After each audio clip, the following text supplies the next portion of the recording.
What's going on, party people? Welcome to the Real 360 show. Let's get it in.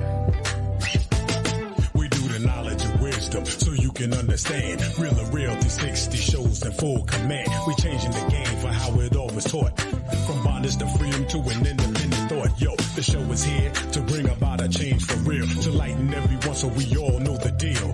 360 degrees is a fact. We created the show to give our love back to our communities so we can know what's going on and give them the support from knowledge to born. So if you're ready to learn, then it's time to go. Sit back and relax and enjoy your show. Peace.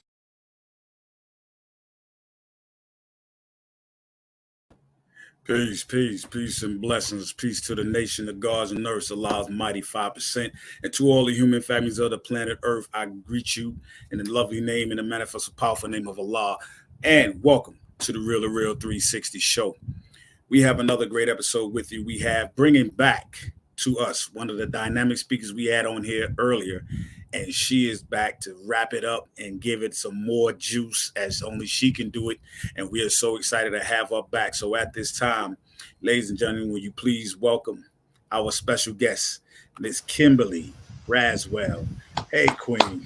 Thank you. Thank you so much for having me back. Absolutely. I feel like I'm with my family. You know you home. You know you home. Yeah. And just for everybody, let you know, Josh Amel will be on. He's just having to take care of some business right now, but he will be on. If not, we're going to carry on as we do. So we're going to pick up where we left off. But the righteous thing to do is to have you bless us, Queen, with the introduction. Tell us a little bit more about yourself for everybody who may not have listened to the show at the last time. Sure, absolutely. So thank you so much again, KY, for having me on here. So grateful to be able to serve my community and be in the space with community and in the village. So I have a consulting firm that specializes in story strategy. My specialization is trauma-informed social justice. And so sometimes people talk about diversity, equity, inclusion, stuff like that. For me, this is not for everybody, but for me, I found that DEI work was not enough for my peoples. And I needed it to be a little spicier. We were having issues of disempowerment, disenfranchisement. And so I wanted to make sure that we addressed that. And then when I looked into it more deeply, we were hurt. Like, we got real hurts, real harms we're dealing with of all different kinds. And so I wanted to make sure that when we're doing community work, that we were being honest with ourselves about if we're actually okay or not. Because sometimes we're doing the work sick. We're trying to make the community well, but we're sick, right? And or we had something powerful and harmful, hurtful happen to us that led us into wanting to make a change in the world, but we didn't do our own healing work.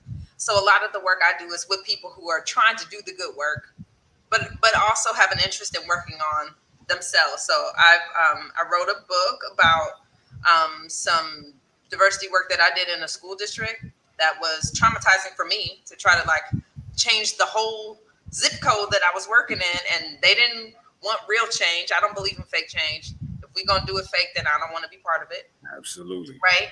And so I was trying to do it for real, and it got really wild. So I wrote a memoir on that experience called Browning Pleasantville. And then I went into consulting work, and my consulting work really just looked like a whole bunch of community work. And then I speak on the work that I do in the community. So my thing that I'm most interested in is we always talk about, you know, this is a safe space. I don't believe any space is purely safe.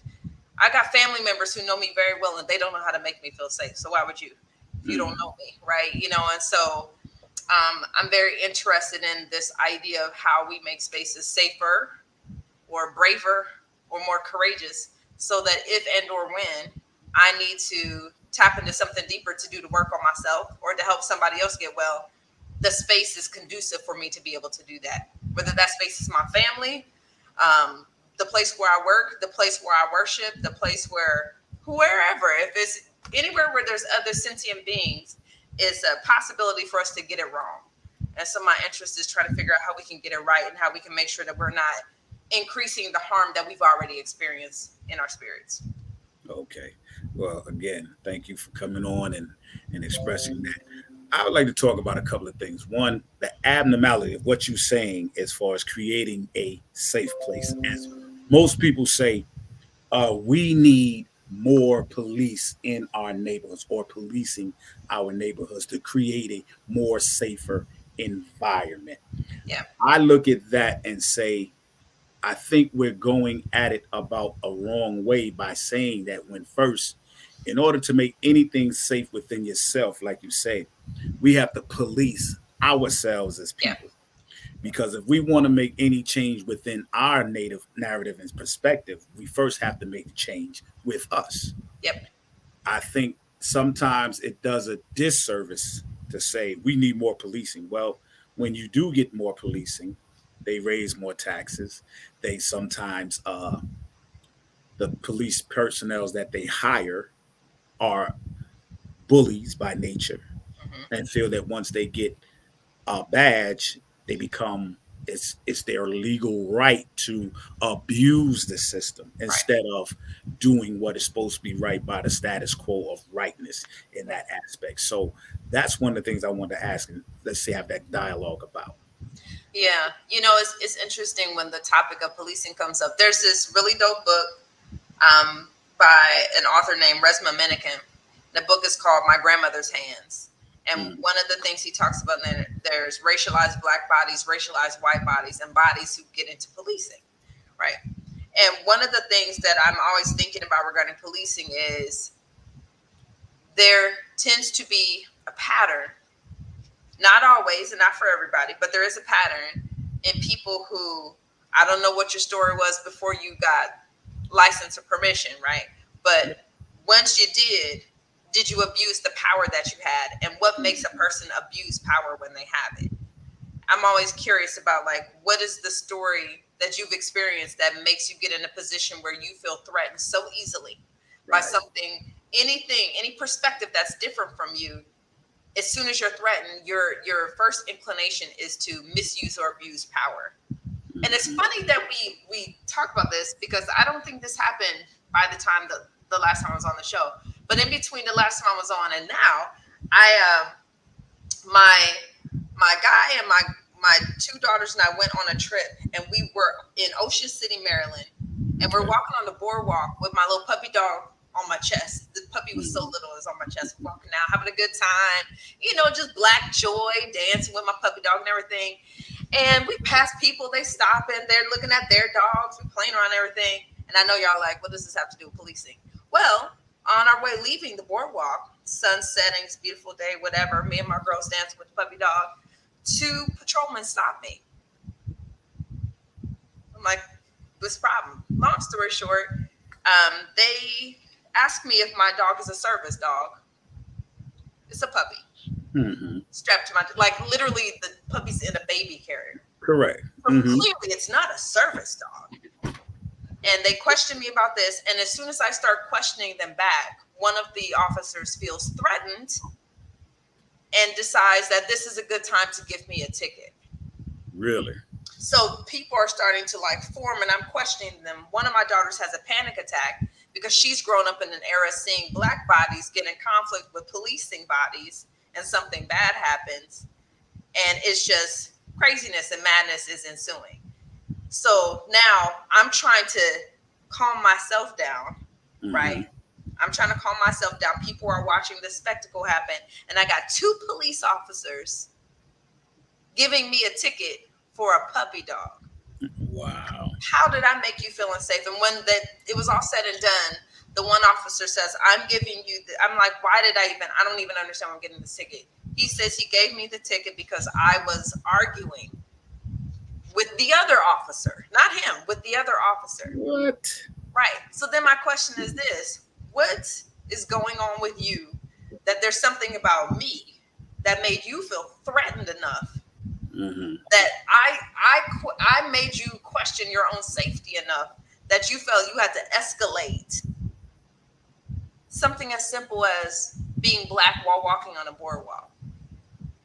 Like, this is an abuse of power. Silly, so small, so insignificant, but even something as simple as that, right? And then I think about it after it was all said and done.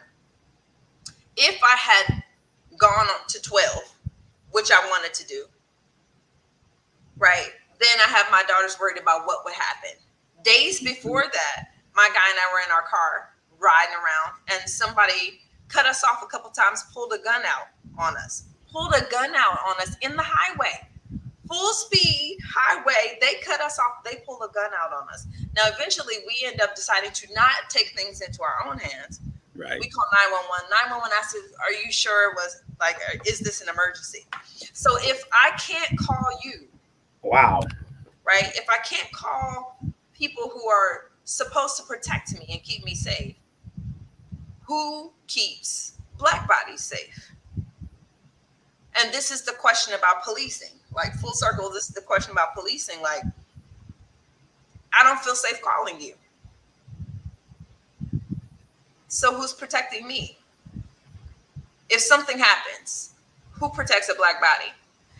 And so we rely on our own protection. We rely on our own safety. Mm-hmm. And even then, we're still trying to figure that out too. And now imagine too, inside of the body, because we were talking about trauma last time I was on here. What's happening in your body when all this is taking place? Yep. Right?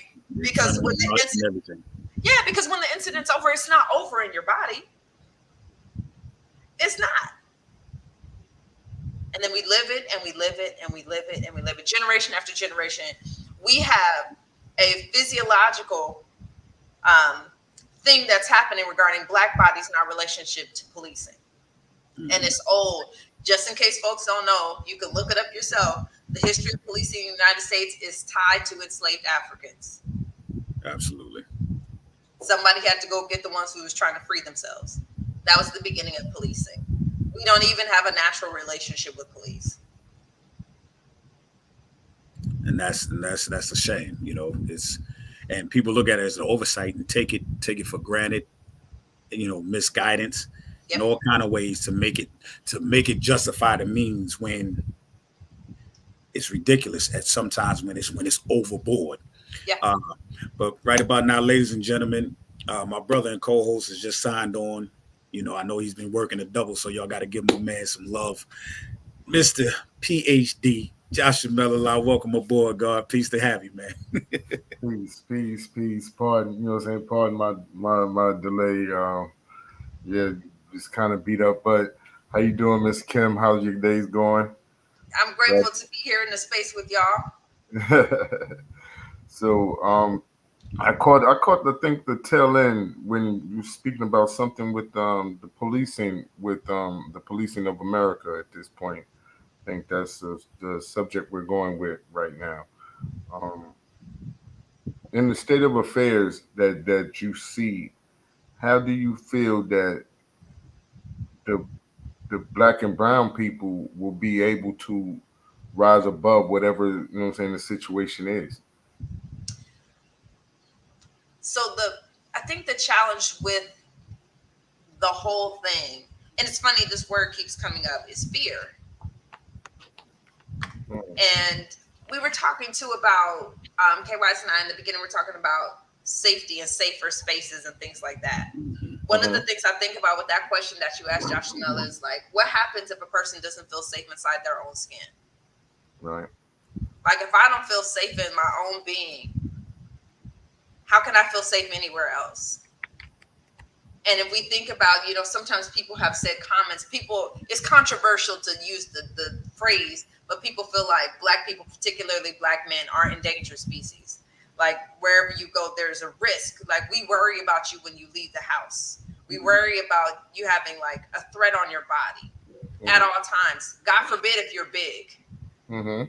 Right. You know, I found myself, it's funny, when that incident was happening with me and my guy, I found myself asking him essentially to not protect me. Right. Because if you protect me, that means you get in an altercation, something happens, your body won't be spared. Mm-hmm. That's, to me, the state of affairs is like, right now, we're slipping into survivalist mentality where it's like, I just want you to get home. Right. Nobody's protected in that kind of state. It's just like, get home. And so we swallow our pride, we swallow our integrity, we swallow all of the things that made us beautiful and evolving and evolving and evolving, and it has to look a different way so that we can continue to evolve. I couldn't believe it after it was done to say, like, shrink yourself. Or in my situation with my daughters, watching me get into this altercation with these two, police officer, patrolman people, where I'm trying to stand up for myself as a Black woman who's confident. I know who I am. And their request was for me to be quiet so that they can ensure my safety. That's sick. That's kind of sick if you think about it. And that's what I worry about regarding the state of Black people and our safety, our protection, our ability to feel that we're going to be okay is like right now in this moment, it's like, be quiet, be still. Don't bring any attention to yourself. Get as still and quiet and as small as possible. Like, I'm literally wearing earrings that say, I am my ancestors' wildest dreams. I can't imagine that I could be my ancestors' wildest dreams. And their dream was for us to somehow get back to a point where it's like, be small so you can survive. It's kind of sick. I feel like we transcended, like we're still in, long before the movies even came out. I used to say this. We're in a purged society system, and it's a shame that I feel like my mother has to worry each and every time one of her children, her sons, goes to the store. My brother back in the 70s was beaten up by the police for going to the mailbox when they assumed they said, oh, he's mistaken identity, but they thought he was the person, they was the suspect he was looking for. And when he was trying to answer their questions, they had beat him down. So this has been going on for years, generations, decades, yes, yeah, absolutely. Centuries. So, the question, like I said today, about the abnormalities of where people think it's okay to do these things to other people. And I want to go back to Jai when he mentioned about us being the Black and brown. Our mental state in this country, in this wilderness of North America, is we got to guard our grills. And no matter what, it's, we can't walk to the grocery store without feeling like somebody's going to attack us just because of what we look like, how we act, how we talk, when it shouldn't be. Right. And the worst thing off to me is you don't have to be a policeman. It's sometimes the worst thing is our own kind because of how systematically messed up we are in the head. We don't feel safe, though, K-Wise. We don't feel safe. Like, and this is where I think I may have mentioned this on the first show, but I'm gonna re-ask y'all, even now, like, when is the last time you felt safe enough just to be like light and joyful? Like, think about how in our neighborhoods, when we came up, we couldn't walk around in our neighborhoods just like happy and with like a joyful face. Like, that would bring attention to me to look happy and innocent and sweet and light in my neighborhood. I had to look stoic and almost mean to be safe in my neighborhood. Normal. Yeah, right. Like, you're not looking at me like, hey, how you doing? Good morning. Like, I would, come on. There's no way.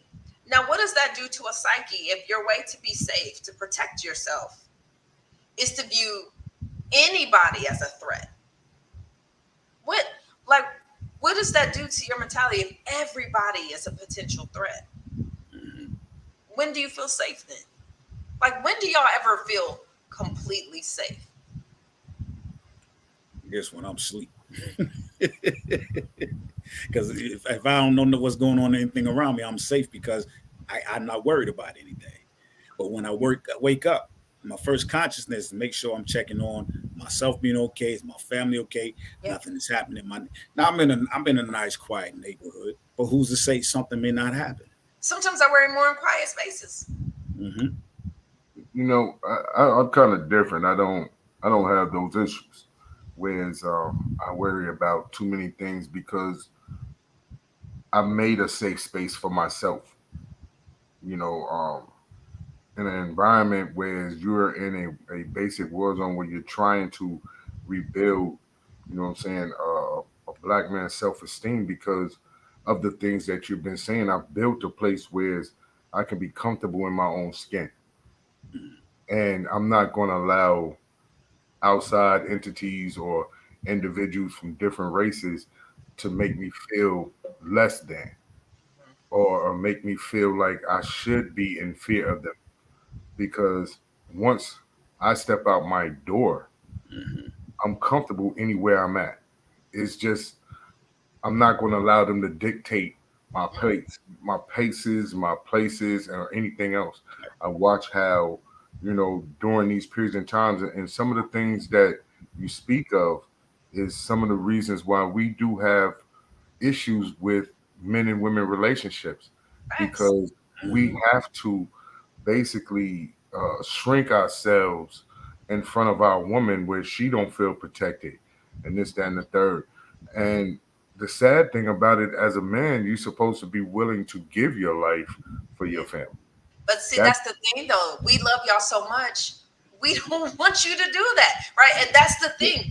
That's the cognitive dissonance. Like, we love you so much, we don't want you to do that because we'd rather have you here. And that's the thing. Like, even with that, is sometimes the scariest part of my life, period, or most Black men life, period, is not really against another man of another race. It's that situation where a man has to be a man in front of his woman. You know what I'm saying? Because she can belittle him just from that fact, because he wants him to protect her and not protect her, if that makes sense. Completely. Where, you know what I'm saying?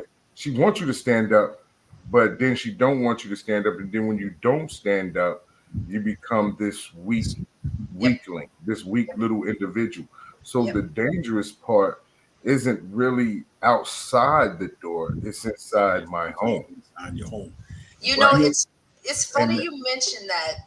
There was something that came up.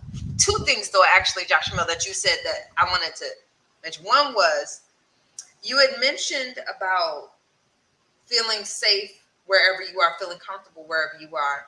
And one of my questions I have for you and KYs is, do y'all find that when you feel the safest, like when you're fully owning the full agency of your body? Okay, let me ask you this way. How tall are both of you?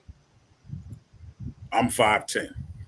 I'm 6'2". And then y'all look like y'all are bulky, full body grown men, right? Oh yeah, that's baby Suge right there. Yeah. So here's why. And here's the same thing too. And my guy is 6'3", 2 something, right? Right. So like y'all take up space. Here's my point.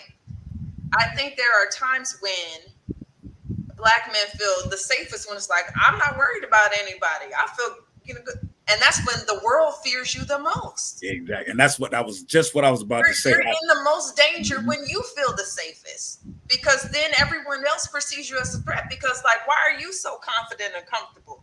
And so then they're worried that then makes us worry. So that's the first thing I wanted to ask. The second thing is, when you were talking about relationships and you said something about men and women, and when they're in relationships, and when women sometimes put people in, their men in situations where it's just like, I need you to fight for me, or I need you to do this, and it's like, I'm putting you at risk. I saw somewhere where some men were having a conversation, and I asked people in my barbershop this too, because I'd be going to the barbershop. They had a conversation, and what we were talking about is how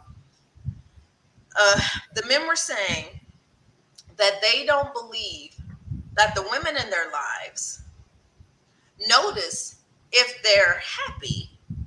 They notice when things are wrong.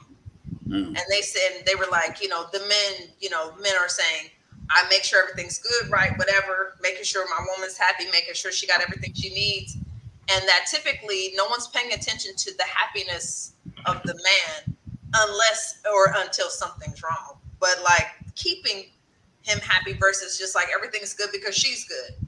But they're like, but what about making sure I have all of the things I need to keep me happy. And I'm like, I'm wondering how many men are having that experience where they feel like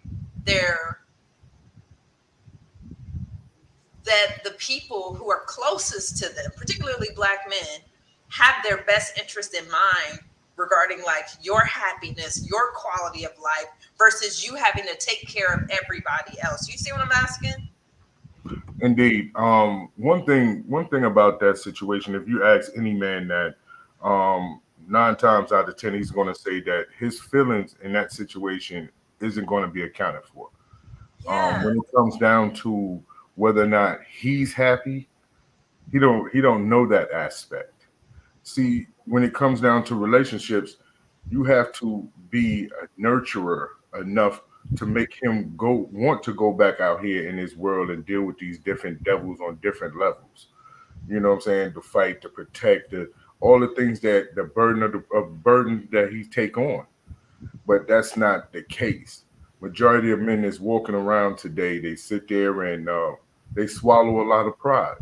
Yeah. Because their enemy, majority of Black men's enemy, isn't outside his door. And we have to get to the point where the enemy isn't in my bed, he's outside. Yeah. Once we can be able to unify on that type of level, then it's a whole new ball game. Then we can be successful. The war is on the inside that we're fighting and the outside.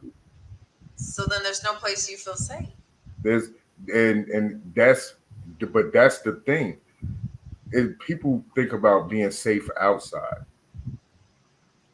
There's nothing outside that's going to do anything to me because nobody's outside close enough to me to do anything. So it's like keeping people away, keeping things away. It's what's going on in my home is supposed to be, because you speak of having a relationship with the individual and not wanting them to be hurt. But the thing is, sometimes you're the one that's hurting me. I've seen it happen so many times. Yeah. So when we get to talking about that and be able to address that issue, that's a major issue for Black men. That when you notice that you're being disrespectful to them or you're talking to them sometimes, and a lot of times dudes don't say anything because you're a woman, because we're taught not to, be combative with women verbally, physically, whatever the case may be. So you eat a lot of it. And that builds on your stress. That builds on, individuals' depression. So it's like, you talk about being happy. 9 times out of 10, if you go to the barbershop and you ask a man, is he happy? And his answer is he don't know. Like, truthfully, he don't know. That is so sad to me. But let me add on to that. Let me add on to that because I look at it like this here. A woman cannot make me happy, number one.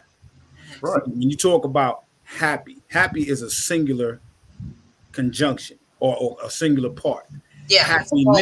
Happiness is a combination of that and more. Because in the lessons we talk about love, peace, and happiness. Right. In order to get to happiness, you have to first love yourself. Yeah. Find peace within you and then in your home circumference. Now, when I'm happy from how I know myself to be happy, and I know that my home environment is happy as well, then the happiness is a combined effort. When a person says, are you happy? Yes, I'm happy. Now, what am I happy for? That's my explanation, not for nobody else to define of who and how I am. My wife or can't get up and say, he's happy because of me. That we'll say that she's only happy because I am. But the truth is, I'm happy with knowing who I am in myself. I'm confident in myself. I'm confident with what I go through. Yeah. As far as before I get out the house, and I understand what John's saying. When I know that I'm good, if I know that I'm good inside, I have no worries. I never have to really worry about outside when I talk about stepping to a store or whatever, because whatever's going to happen will happen. But because I can be at the right place at a wrong moment. Yep. And that's not my fault, but that's just how life may take its course. Yep. So the relationship factor of it all is inner sanctum sanctorium first before you go anywhere outside. You know, Kind of, sort of. That's like two different things, because I'm going to always be happy with me, regardless to whom or what. mm-hmm. You know what I'm saying? That has nothing, like, there's no individual can make you happy. If you're in a relationship with an individual who is not happy with themselves, then, you know what I'm saying, that's going to be a draining situation. Yeah. That's two different subjects. When it comes down to being in a situation where you're always at war in your home, has nothing to do with your personal happiness.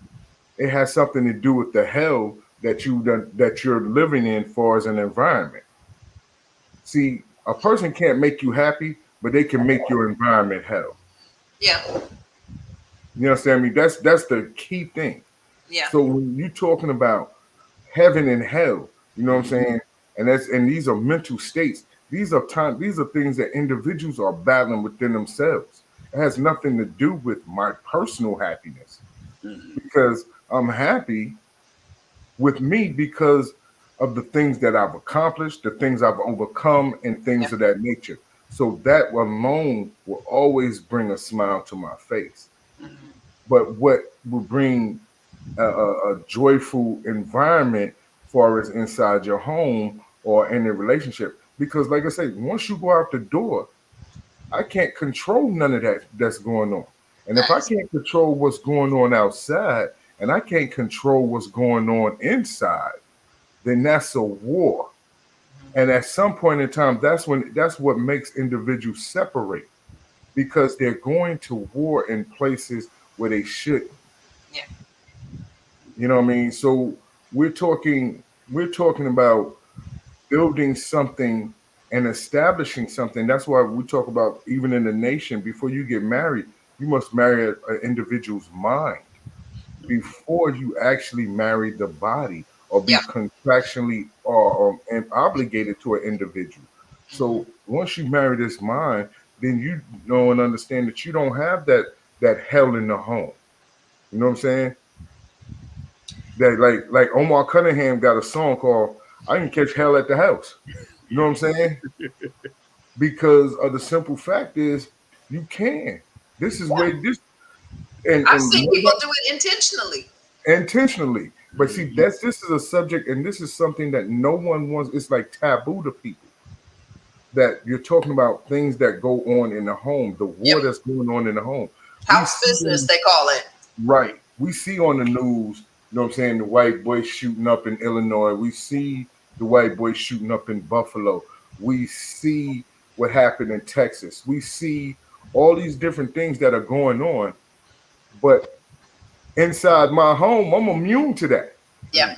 I'm immune to that. That's not what I worry about. Yeah.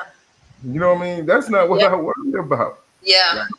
I've seen spirits broken because of and so here's what I'm curious about then, and I'm curious about what y'all think about this. You know, there's this thing, I think we talked about it very lightly in the last episode where we were together, and it was this this phenomena. It's a real thing, folks. Y'all can look it up. It's called epigenetic trauma. It's the trauma you pass on from generation to generation. Right. Right.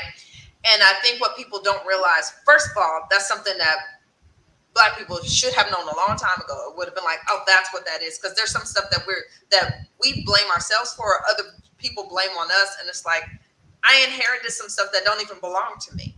Right. So some of that stuff is not ours. It's our mothers or our grandparents or our great grandparents. Some of that stuff doesn't belong to us. Sometimes they call it the generational curse. You know that's a super fact, KY, super fact. And inside of that is a couple things I want to lift up. One of the things that we don't talk about that are absolutely connected to generational traumas, which is another topic for another day, is Black people in our relationship with money.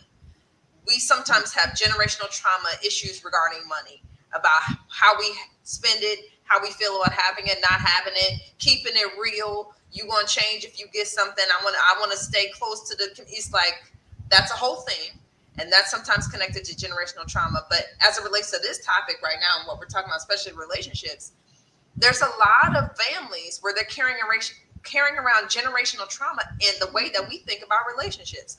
I don't need a man to do anything for me, or all women are trash, they don't want nothing. It's just like sometimes we don't even know where the thought came from. We just see a behavior manifested over and over and over in the family, and it becomes normalized. And so we think, well, that's just what it looks like. That's what we do. And it's like, where did that come from? I think, me personally, I think that, like you say, it's an idea that was born through the womb, but also too, I think it's a slave mentality that we couldn't protect.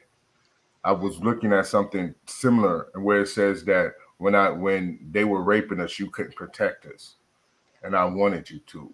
When they was beating us, you couldn't protect us, but I wanted you to.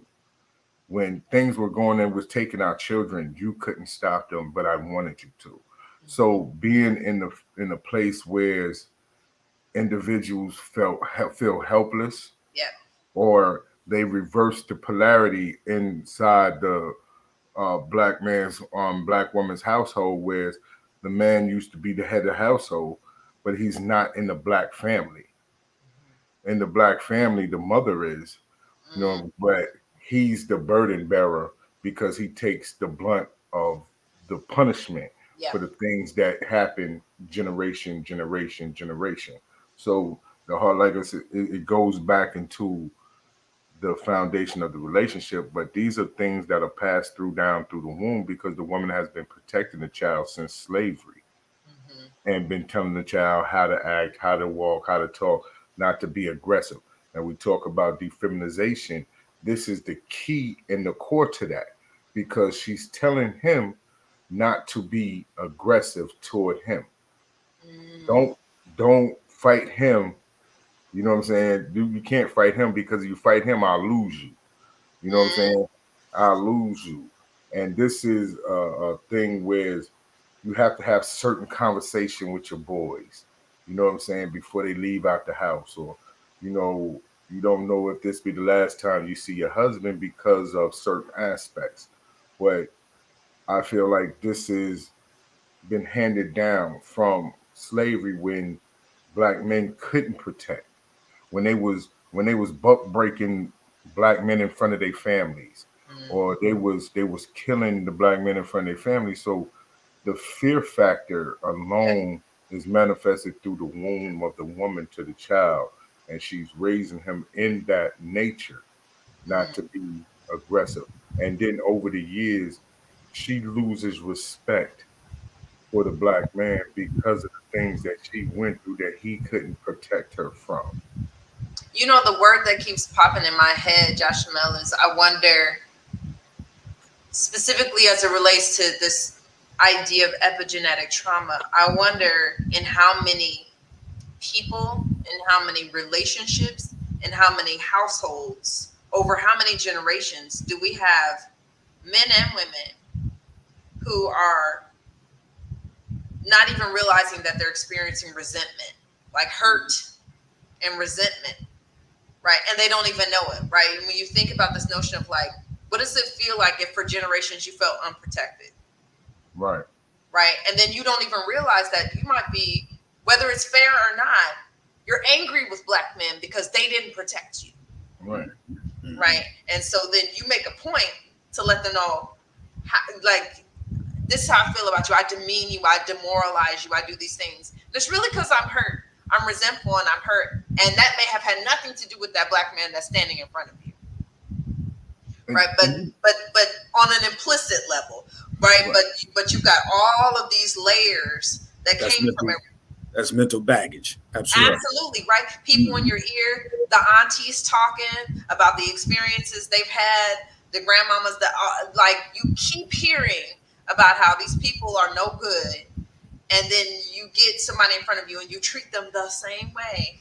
But it really is like, if you look from a trauma perspective always says what happened, not what's wrong with you. Trauma-informed approaches say what happened. Whenever I see stuff like that going on with our relationships, all kinds of stuff like that, it's like, what happened? Where like you just automatically coming for somebody's throat. You automatically trying to shrink somebody's beingness. What happened to you that you need everybody else to be smaller? Right. Can I interject real quick? I'm just gonna make this real quick. We have a lot of comments coming on and stuff like that. So listen, you see the number down there. Our number is 336-807-9299. We have the great and dynamic Kimberly Brazwell. Call in. Let us hear your voice. We want to hear your opinions as well, as far as just what we're saying, because it takes all of us to try to heal ourselves. But then if you got something that really needs to be talked about and expressed about, call in. We'll put you on. You know, you don't have to give your name if you want to remain anonymous or whatever. It's all good. But call in and express your feelings, because this is what we're here to facilitate. You know, and this is what we call our love section, where we building back and giving back. So once again, you are invited. All right. I just had to put that out there, people. All right. Yeah. I don't know where that came from, but okay. But honestly, like when you're dealing with certain situations, even I think that sometimes or partly the physical abuse that men and women go through with each other is direct correlation of the slavery, where man is trying to take control of his household, or he's trying to look dominant, and that's why he's dealing with the individual who have insecurities, so he can look dominant in a situation, or he can look like a protector in a situation when he really don't know how to protect, because he was raised by a woman who taught him not to be a stand-up man for her. You know what I mean? So it's easy for him to sit there and find somebody who has their insecurities, and he play on it, and he become physical, and he try to dominate her to show her that he's a strong man. And the mentality of these type of individuals is what we've been looking at and dealing with for the last 200-300 years. Whereas the war, like I said from the beginning, is not outside. It's not outside. The war is actually inside. It's inside your household. When that war is over, that battle is over, when we can respect each other, when we can honestly love each other and things of that nature, then that's when you're going to find love, peace, and happiness. Do you think? I'm sorry. Go ahead. Until then, it's going to be a situation where if you ask 75% of men, they'd rather be outside than be at home, or they'd rather be in a section of their house by themselves. You know what I'm saying? That's the correlation of the man caves and all these different things, right? Yeah. Because it should never be a situation where you shouldn't want to be around your significant other. You have to, if you have to build something to give you peace, then that tells you right there, there's something in that situation. Yeah. You know, because majority of individuals have no less than 2 bedrooms in their home, right? I can watch TV. We might not be able to watch the same thing on TV at the same time, but we can come right back together. You see a lot of individuals who are going to the lounges and different, hanging out at their homies' houses and things of that nature, and coming home when the spouse is asleep, so they don't have to deal with that. That's a whole different. Waiting in the car for everybody to go to sleep. You know what I'm saying? Yeah. Or they're self-medicating. Facts. Or they're self-medicating us in a situation, and that's something within itself. You know, when you're sitting there self-medicating, you're sitting there avoiding going in because you have yet to marry the mind of an individual. When you marry the mind of an individual, it's a different aspect and different outlook. So again, I go back to the wars inside. It's fearful of that devil outside. I'm fearful of the enemy I sleep with. You know,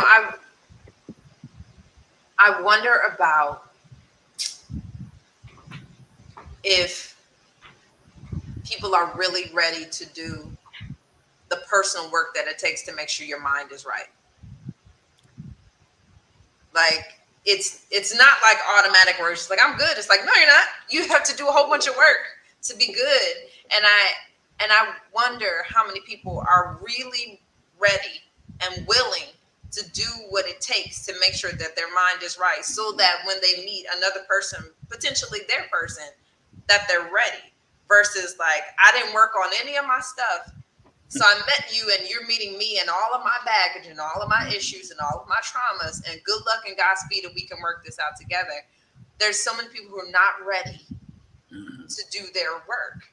And potentially part of that work is this nasty word called boundaries.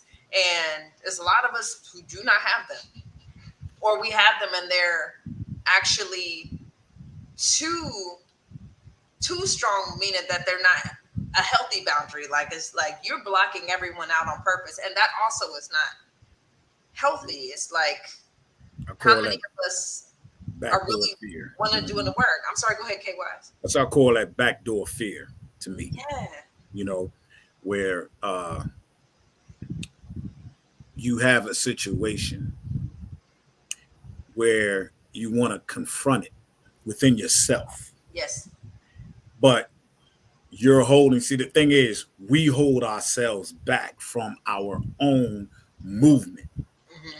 You know, we tell everybody, keep it moving, but are you willing to keep yourself moving forward? Yeah. From your own past? Can you let that go and move forward into who you are becoming, who you want to be, that you know you are? Can you be persistent to move forward to do that? Because we're still living in a stigmatized notion of what people we look at, say, well, people knew me then as this. Well, if you ain't been around me in the next 10, 15 years, I'm not that what you think, because you're stuck there. Yes. I'm not stuck there. So in order for you to know who I am now, you would have to make your presence within me and meet me where I am now, instead of looking back at me 15, 20 years, say, I remember how K used to be, boom, boom, boom. But you can't say that's how K is now. Facts. You see? So if I come to you with truth of my truth, because you can't come with me with your truth of me. Right. Because you ain't walking in my shoes. So my backdoor fear is I have to confront my backdoor fear in order for me to move forward. Because if I don't, every time I keep talking about backdoor fear, that's taking steps backwards in my mind, in my mind state. So if I meet someone who I feel is compatible with me, and I feel like I want to move with this person, then that's where we have to have established this communication barrier. As you say, those boundaries we have to overcome. Yep. And a lot of people have their own inside fear of talking about their past, and I'm not saying so much go into your past life, but if there's something I want to know, like the average question on a date, tell me a little bit about yourself. You know what I mean? Now, what I'm going to tell you. You think I'm going to tell you? You think I'm going to tell you all the bad stuff I used to do that? Then nah, I want to talk about how I am now in order to say, because if I did open up to what I used to do, you would prejudge me off of that. And now I would be in fear of whether you want to continue with me or not. Yeah. So a lot of people, again, that's mental stimulation of stopping yourself or oneself from taking a leap forward. Hey, Kay, I wanted to piggyback off what you were saying. Indeed. Because I deal with that now. You know what I'm saying? Whereas individuals will talk about Josh Amel when he was a teenager, he was in his 20s or early 30s. But as a grown man at 49 years old, they don't know this individual. Yes. They only know that individual, so they look for the same responses as that individual. But to me, if you don't know me, you don't know me. You know of me. Mm-hmm. See, that's the mentality that you have to always have. Even when you're dating, we've all been through something. Mm-hmm. You know what I'm saying? And everybody always make a statement, I don't look like what I've been through. You know what I'm saying? I don't look, that first thing a person tell you, I don't look like what I've been through, this, that, and the third. But the reality of it is people do prejudge individuals. And then when you don't bring it on the table and you run into a person from the past and they start talking about certain things, the person that you're with start looking at you like, why you didn't tell me that about you? Because not realizing that which was does not exist today. And the individual I was, because I was struggling. Yeah. Like I tell people all the time, like with me for years, months, and days, I was running in my own mind. I was on quicksand, just running, and never experienced certain aspects. See, people think just because you have children that you knew what love is, or you know what love is, and things of that nature. And you really don't. Yeah. You really don't. So you become a person, a hardened individual, or whatever the case may be. And it takes a lot of time for you to get older to see what you've been through and understand your own personal journey. And that goes through the trauma of coming from broken homes and being in situations where you didn't see love, so you don't know how to receive love, and you don't know how to give love. You know what I mean? And every aspect of life, people always say like, it's my environment. It's my environment. It is your environment. It's the environment that you grew up inside your household that really builds your character of individual, not the environment outside. Because we always say like, you could take a person out the project, but you can't take the project out of the individual. The project that was in the individual was inside that household. It wasn't outside. Because there's a lot of people who grew up in Sumner's projects or Tilden or Pink Houses or Marcy that don't have that same mentality.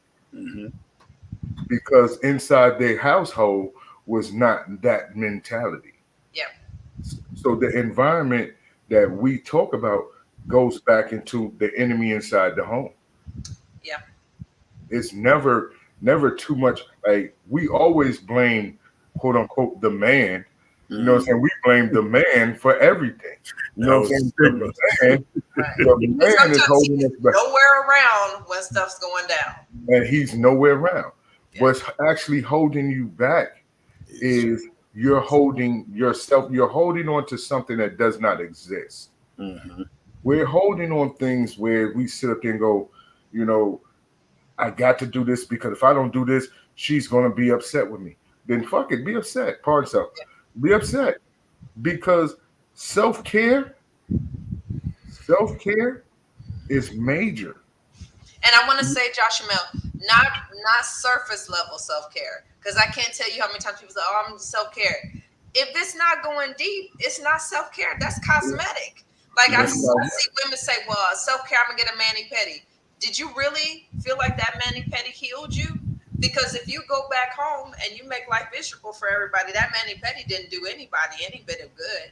Like it's supposed to go deeper than surface level, right? Like it's supposed to be therapeutic to my mind, my body, my spirit, my soul. If it's for real self-care, and we're like doing baby stuff, like self-care, like no, deep. I'm trying to go deep. I'm trying to like you're saying something, Josh Miller, like, and the word I keep thinking about is evolve. I'm supposed to evolve. Right. Like if you are only viewing me back in one of the 6 high schools I went to, then you didn't evolve. Right. But like I'm supposed to always be a new iterative version of myself. And I literally every few years I reevaluate how I'm defining success. Because every time I achieve something, I have to read it like, so success should mean something different for me because I did that already, right? And so now it's supposed to be a new level. I'm not ever supposed to stop, right? And so that means, and it's possible for me to honor where I came from. I never forget where I came from.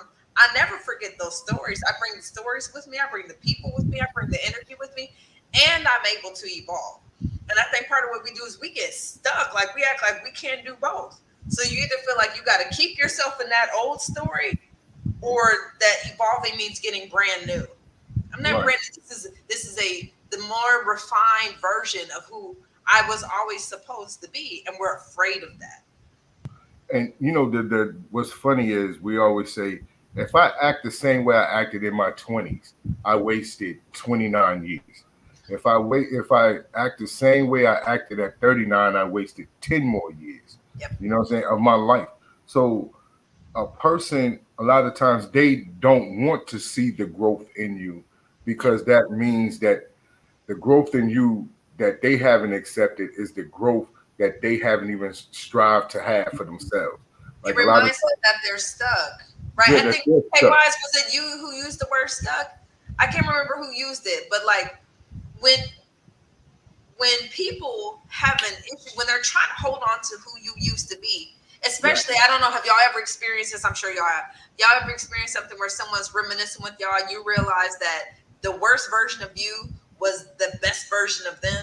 So they're like reminiscing on, remember when we used to do all this stuff and we're like, we was into this dirt and running amok, and it's just like, yeah, but like I evolved and you stayed there.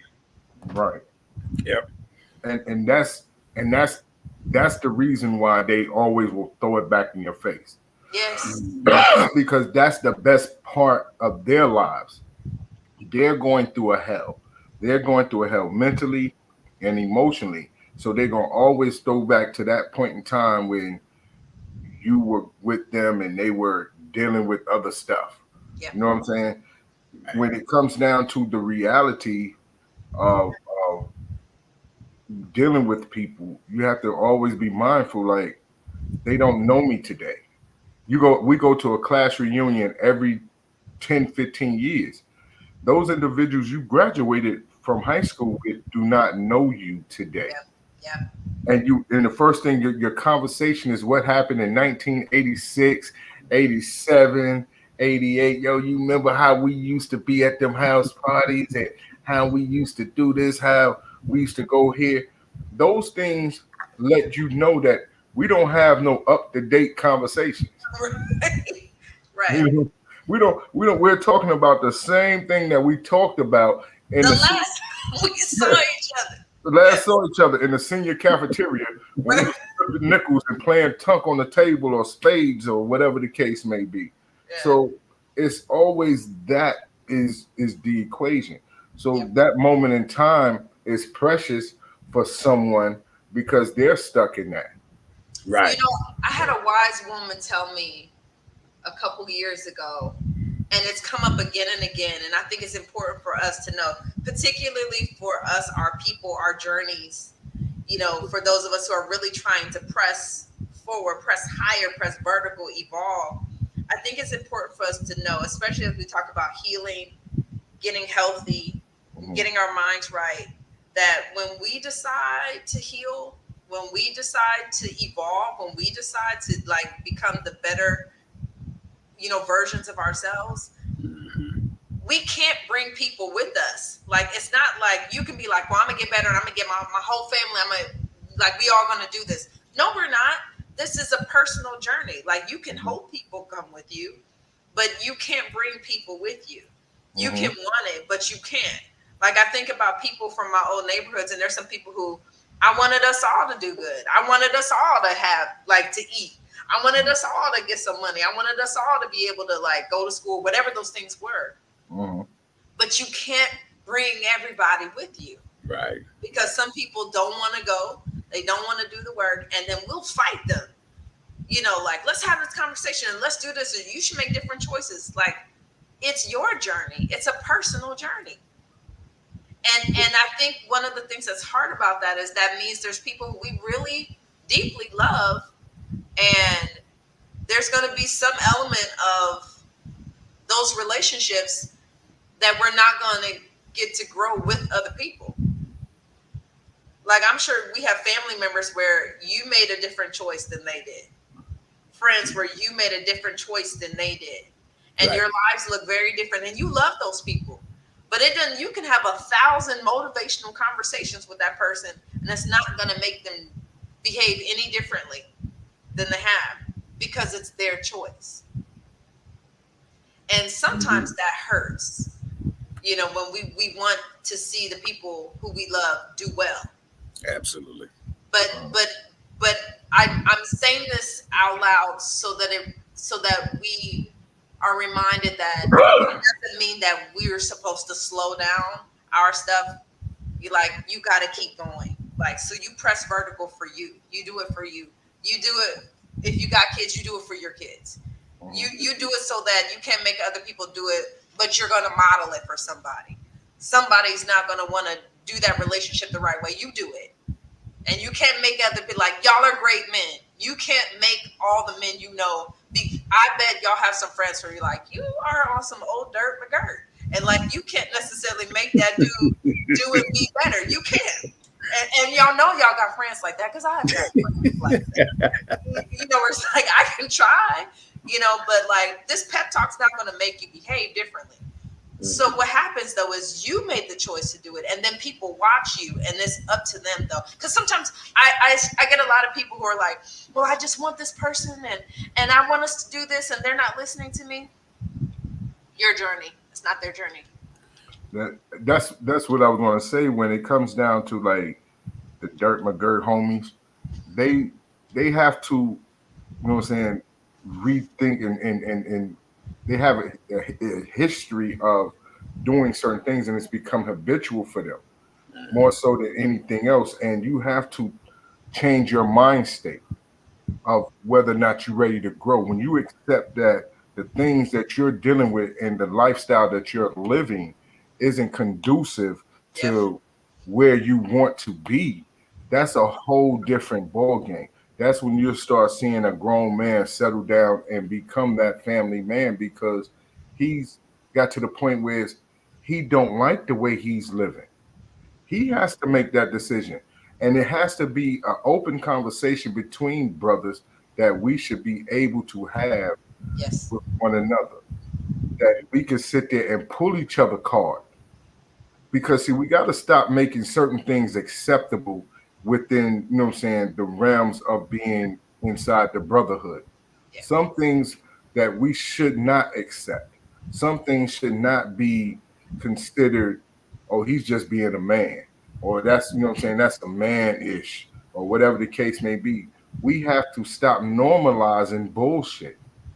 And that's what we do when it comes down to our homies who are the Dirt McGirt. When you start seeing that they're around individuals who pull their card, they stop hanging out with those individuals that pulls their card. You know what I'm saying? Because they don't want to be checked. And when you start normalizing checking your man on the BS that he's dealing with, you know what I'm saying? At that point in time, he will either regress or he's going to change. He's going to make a decision where I'm not going to hang out with them no more because they're always judging me for the dirty shit that I do. You know what I mean? Or, you know what I'm saying? Maybe they're saying something that's right. If everybody's saying the same thing, you can't be wrong. You know what I mean? That type of mentality. So it's like we have to stop normalizing BS because we accept the dysfunction. In our lessons, it tells you how 85 is easily led to the wrong and hard to be led to the right because they're used to the dysfunction. They're used to, you know what I'm saying, all the things around them being negative because that's their comfort zone because they was born and raised in negativity. When you take them out of negativity, the first thing a person says, I stepped out my comfort zone. I stepped out my comfort zone. Your comfort zone is the reason why you're in the hell. Your comfort zone is the reason why, you know what I'm saying, you're going through the things you're going through because a lot of times it's easy to revert back to the BS. Yeah. When I go back home, you know, I look around and I'm happy as hell I'm not there. You know what I mean? I miss it. Don't get me wrong. I miss it. I miss the energy.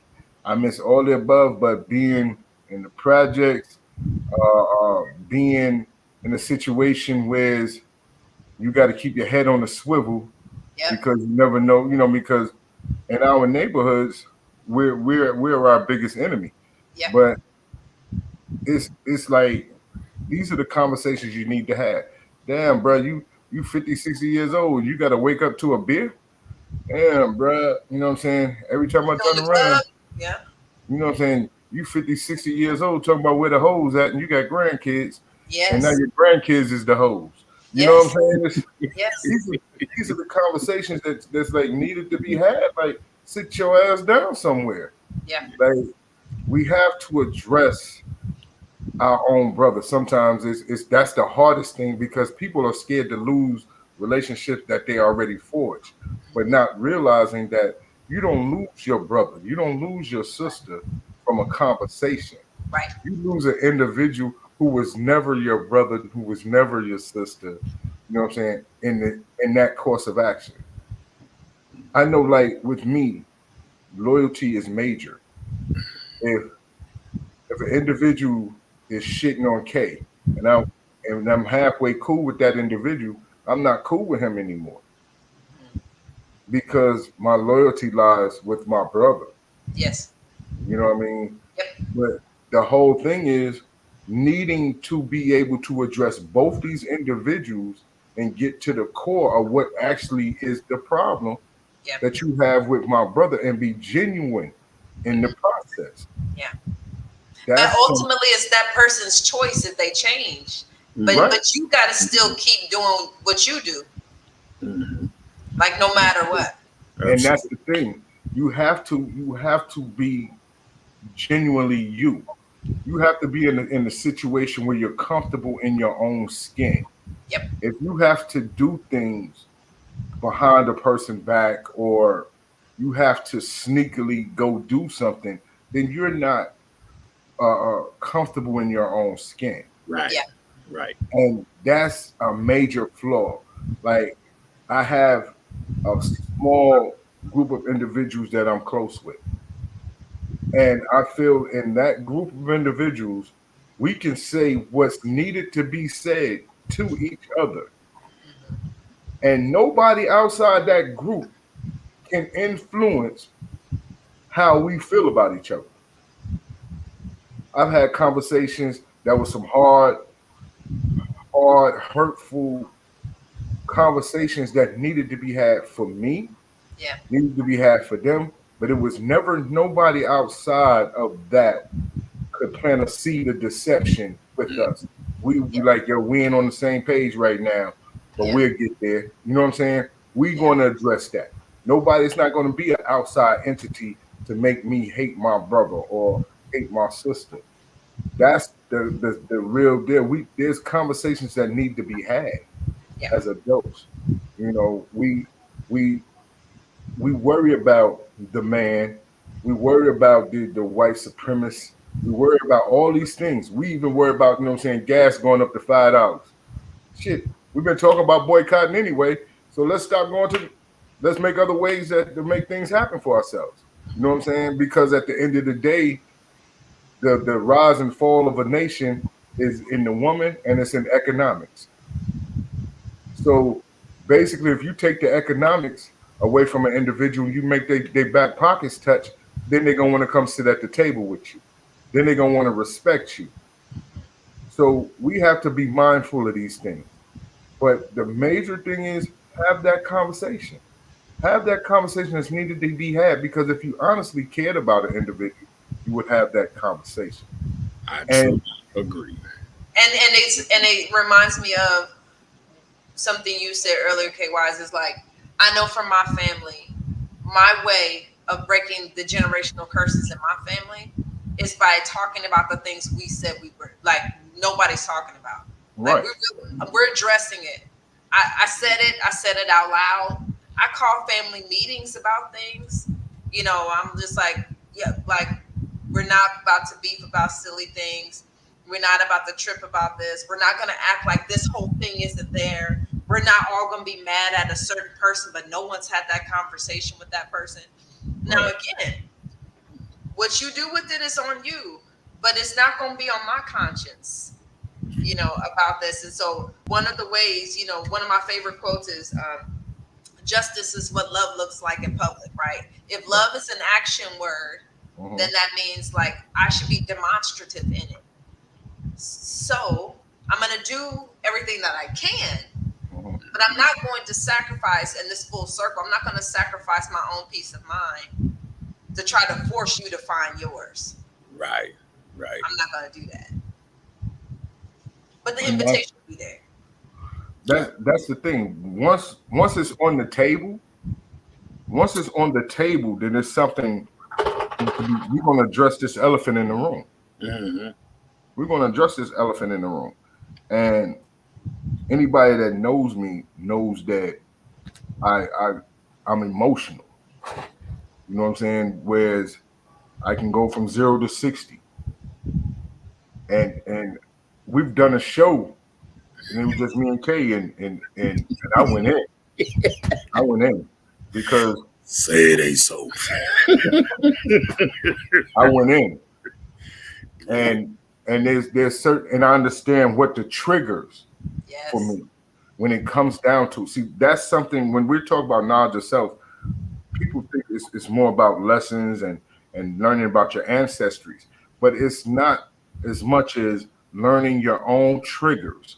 Yes. What causes me to act in the fashion that I do? How do I react to certain aspects? You know what I'm saying? I know. Born. I'm not even born. Peace, boy. But that's what it is.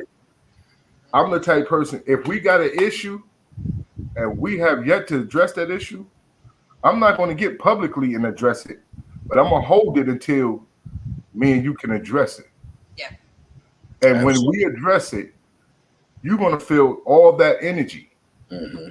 You're going to feel all that energy. It's never going to be a time where you're not going to feel it. There's like, I tell people like all the time, if anybody knows me, there's only one person that ever walked in my life that I would never put hands and feet on. You know what I'm saying? Outside of my spouse. There's only one person that we could sit and have a knockout, drag out, and be steaming coming out your nose and ears and everything else, and go our separate ways. 15, 20 minutes later, yo, what you doing? There's only one person I've ever met in my life that is like that with me, because they don't sugarcoat it for me. Yeah. They accept me for me, and they also put that mirror up to me. Those are the type of individuals I need around me. We all do. They make us better. They make us better. Yeah. And you know, I've learned my triggers just from being around them. You know what I mean? Like I said, on that show, me and Kay, we was talking, and I think something happened where people was reporting Kay for putting up stuff on our show, and individual has said something that was crazy, and we get in the show, and an individual that had nothing to do with the situation, but is close to the situation, became a trigger for me. Yeah. And when I let it happen, I let it happen, and it was live on the show. Like, I don't care. You know what I'm saying? You done crossed the line, and we're gonna address this issue. Right. Yeah. But that's what it is for myself. I don't know about a lot of times with other individuals, but the conversations need to be had, need to be dealt with. Relationships. How can we heal as men and women and reverse the polarity of what we see and build going forward together? How can you ask for a man to be the head of household and you belittle him every step of the way? Yeah. How can you ask for her to be a queen and you treat her like street booty? Yeah. You understand what I mean? Like, how can we do that? How can we be better brothers to one another if, you know what I'm saying, all we look at each other is a nigga? Yeah. Or I'm a real nigga. Things of that nature, our language, our mentality. You know what I'm saying? How can you have sisterhood with someone when you can't even trust them in your house? Facts. We have to get to that point where we are healed from all these traumas and these things that we done been through, and we're able to be successful going forward. We have to be courageous enough, though, to do the healing. The healing is very, very difficult, and it forces us to tap into some things we may not want to face, that we'll be really uncomfortable about, but it's just like, it requires that, for us to do everything that we've been talking about. We got to do all of those things. We have to be willing to do the work. We have to be willing. Kimberly, here's my question. Adding on to that, what you're saying is so true. Now, here's the flip side to that for me. If you're doing everything possible that coming from you to say, hey, I need to talk. We need to get together. I want to get this off of me because I want to hear whatever it is that you have against me. I'm willing to open to conversation. So if you have been the one to reach and reach and reach, and you keep getting your limbs cut off like tree limbs, what is the solution? Because then all that's doing, and I'm speaking of personal, all that's doing is building up a negative wall of you know what? When it comes time to you be ready, I may not be the person that's going to be ready, because you may not want that person to be in that mind state when your time is coming, because I may not be that same person that I was to give that moment of grace, to want that moment of clarity, to want that type of communication, to say, let's build and continue in love. Because at some point in time, I'm going to stop trying to climb or break that wall down, and I'm going to move that mountain out of my way because I got to keep going. So how that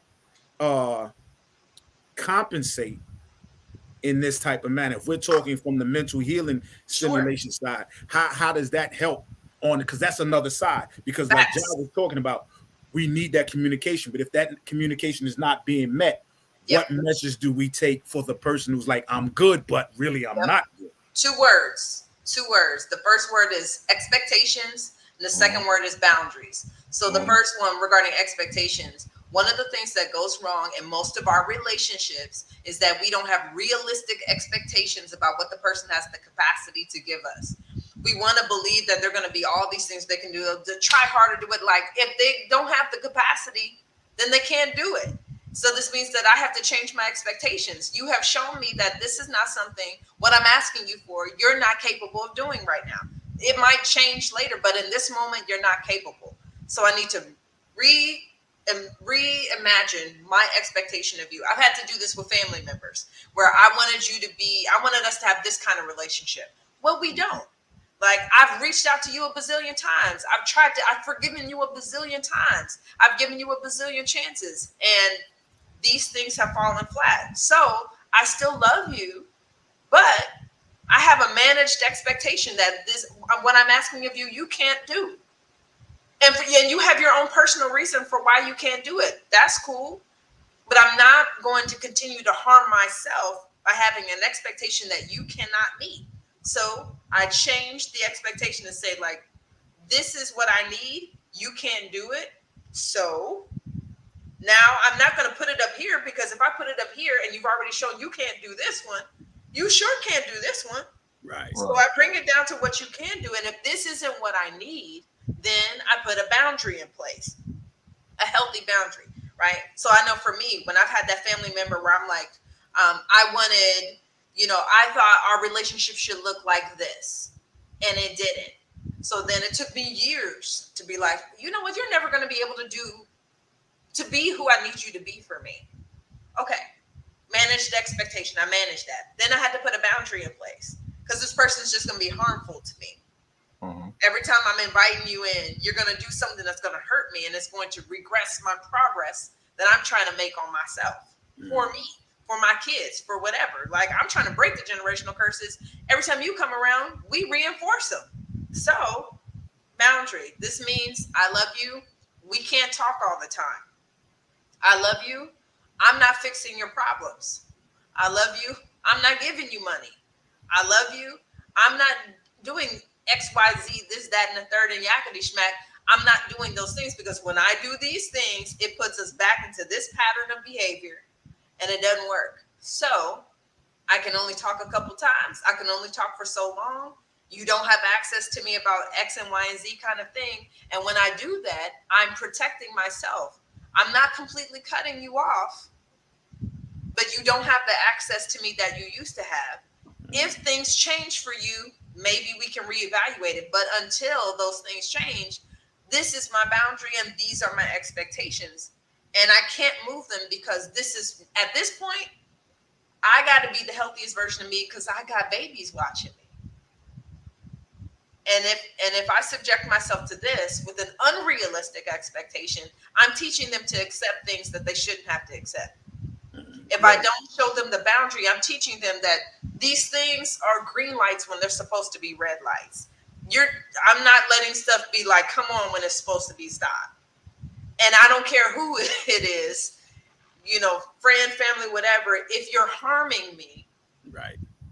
if you're harming my children, if you're harming the progress I've made to heal myself, heal my community, heal my family, if you're harming my spirit, that's a boundary.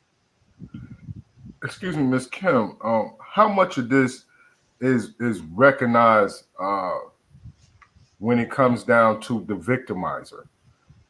Because we, as a victim of these situations, we can acknowledge the fact that someone is doing harm to us, but a lot of times the individual who is causing the harm, they don't recognize or don't know. Even though you're having a conversation, they're looking at you like, you bugging, you tripping, because I would never do anything to hurt you. Mm-hmm. But not realizing that there are ways and actions, and there's some things that are touching, some sensitive parts of my life or your life, or whatever the case may be. How much is actually what's the issue between family members, brothers, whatever the case may be? Like, how much is they don't recognize that much? I'm gonna go further, Josh Mel. Sometimes they don't recognize it. Some people recognize they don't care. Some people recognize it and they can't change. Mm-hmm. Right? And so it gets, or they refuse to change. Yeah, can't or refuse. Right? You made a choice. You made sometimes it's not a choice, and sometimes it is. But I have to get to a point when I get my realistic expectation in place. And when I put my healthy boundary in place, it doesn't matter what you think. It doesn't matter if you get it or not. It don't matter if we agree or not, right? Because at this point, your behaviors are harmful to me anyway. So I'm not centering you in how I take care of me. So I'm going to put what I need in the middle of the story and make sure that I have what I need to be good.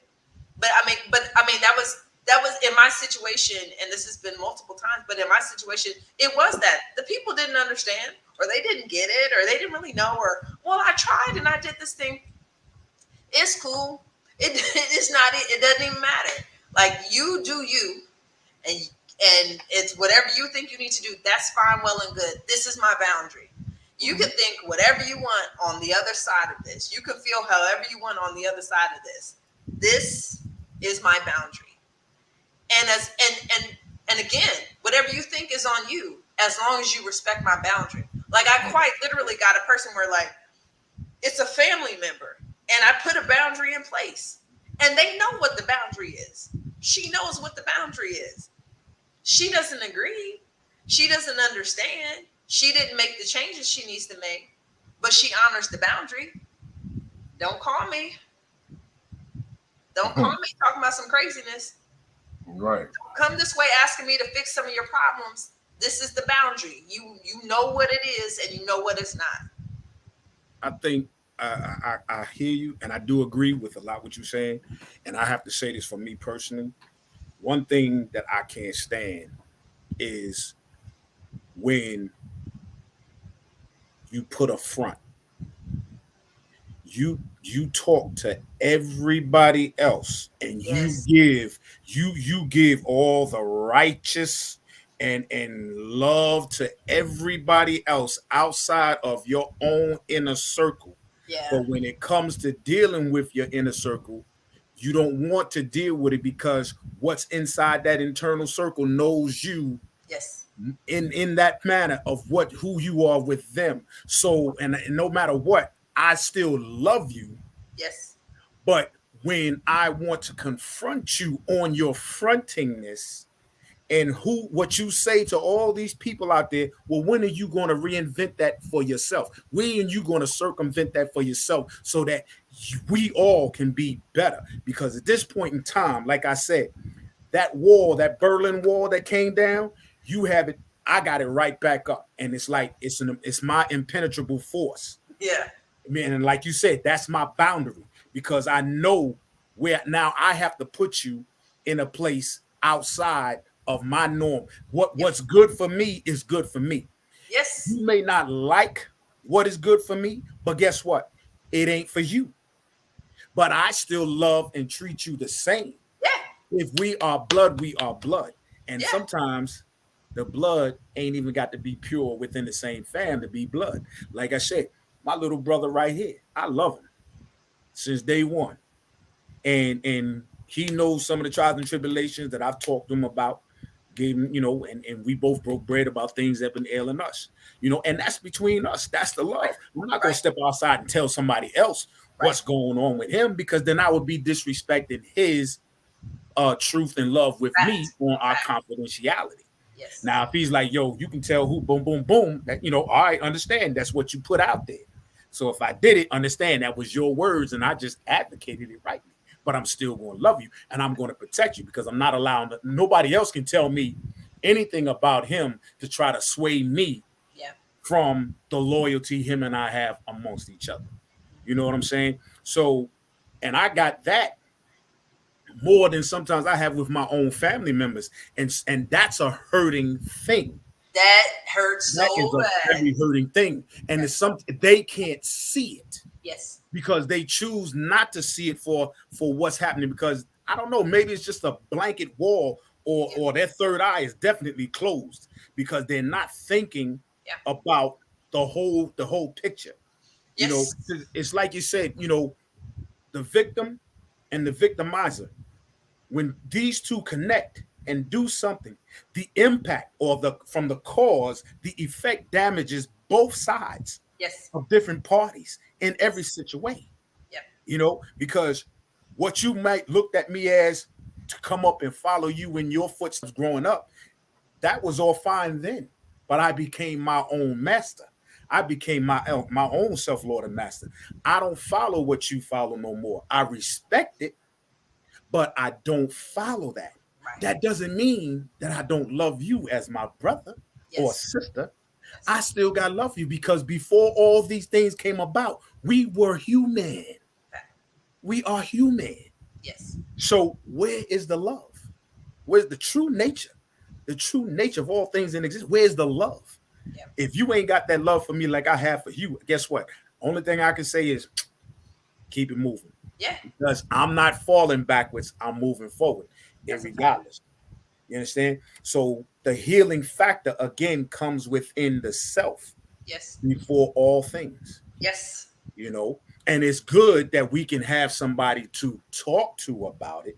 Mm-hmm. It is good. Sometimes we say, I don't want to, because I was a closet person.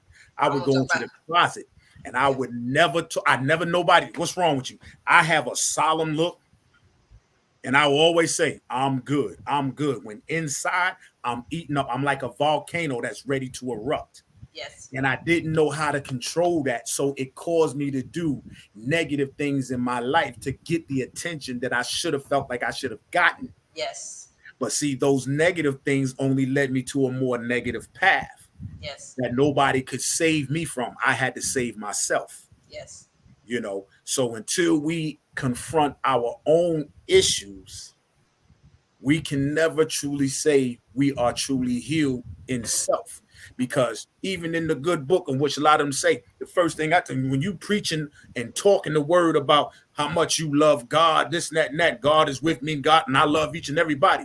But if you have an ought, and it says, if you have an ought with your brother, go to the altar and confront that brother on the ought in order for you to have peace in the sanctum within yourself. Because if you don't, you'll never reach your glory potential. But then you can't go up there and practice what you preach about somebody else when you haven't even fixed yourself. Facts. You know, so it's all about what we do within ourselves. Yes. And that's my piece right there. Kim, oh man. Hey. Looking at the time, can you imagine an hour and a half that went by that quick, right? Wow. And I came on late. But again, the door is always open. And I see we're gonna do a part 3 with you. Because there's some things that's still left on the table. We get ready to write our own book. Right. And the thing about it, we're going to coordinate this properly. Whereas we're going to make sure that we market it, we push it, because there's some things that are left on the table that we need to address. And I think that our community needs to address and need to hear. So, Kimberly, it's like I said, we got to do a part 3. Man, we got to do a part 3. Honestly didn't even look at the time. I'm like, right. Because I had another thing I wanted to say, but it's like, I realize that we're gaining some people and we're gonna lose a lot more because of the attention spans. But as always, it was a fantastic show, and the conversation was magnetic. And we appreciate you so much on Real to Real 360 that we got to do a part 3 with you. You're gonna mess around and be a stablemate or another co-host in here in a minute. Indeed. Yeah, I feel like I got some family now, so I'm down. You do. Definitely. And we'll coordinate behind the scenes, and we could finish this conversation. So, but I want to say thank you to all our followers and our listeners. For adding on, for asking questions, for being patient with the conversation, because sometimes the conversation don't flow as smoothly as it should, but them choppy ways will definitely get your attention. And I want to say thank you so much, and keep supporting us. And we're going to bring you the great people, the great content. Like, who else would think, that we would have the great Miss Kimberly Brazwell as speaking on the things that we speak on. Absolutely. And I gotta get the queen. Oh, and like I said, we appreciate you and thank you so much. And behind the scenes, we get the after party after the party. So Kay, you know what it is, my brother. Absolutely. I have to echo that, man. The time has flown, and it's like so natural to just have a real truth talk that you don't think about the timeline, and it's so good, but it was true energy, and that's the main thing that has to make clear. So I'm just going to end it real quick. Once again, ladies and gentlemen, the illustrious and dynamic, our guest, our sister, our queen, our home body here, the lovely and beautiful Mrs. Kimberly Brazwell. We thank you so much, and definitely we'll have you again. And to all our family and friends out there, I thank you for listening and tuning and joining with us each and every time, because it's with you that's making this possible for us to reach out and bring back what's being lost.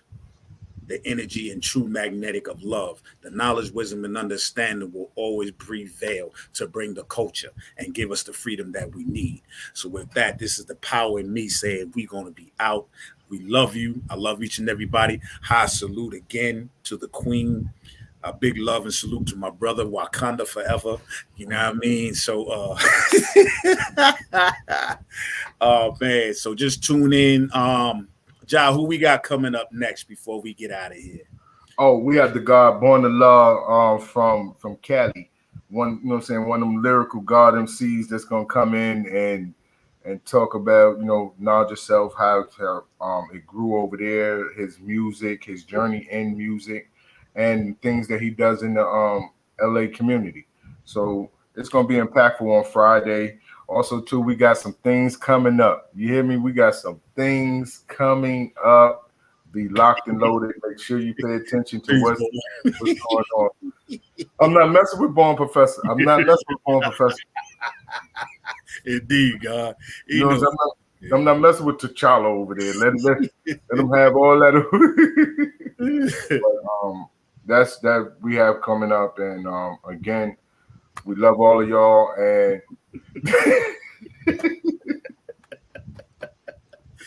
oh man, don't forget, ladies and gentlemen, August 13th, 2022, the Stop the Violence concert, one night only. We are bringing it to you in Darlington, South Carolina at PD United Elks Lodge, number 1679, Excelsior Temple, number 70 in Darlington, South Carolina. You don't want to miss that concert. It's going to be a blast.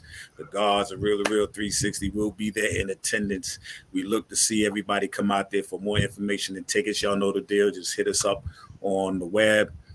Either email us or give us a call. We'd love to see y'all come down there and help participate. It's definitely a great action call to stop the violence for everything that's going on in our own communities as well as nationwide and internationally wide, because all the world needs to be healed right now.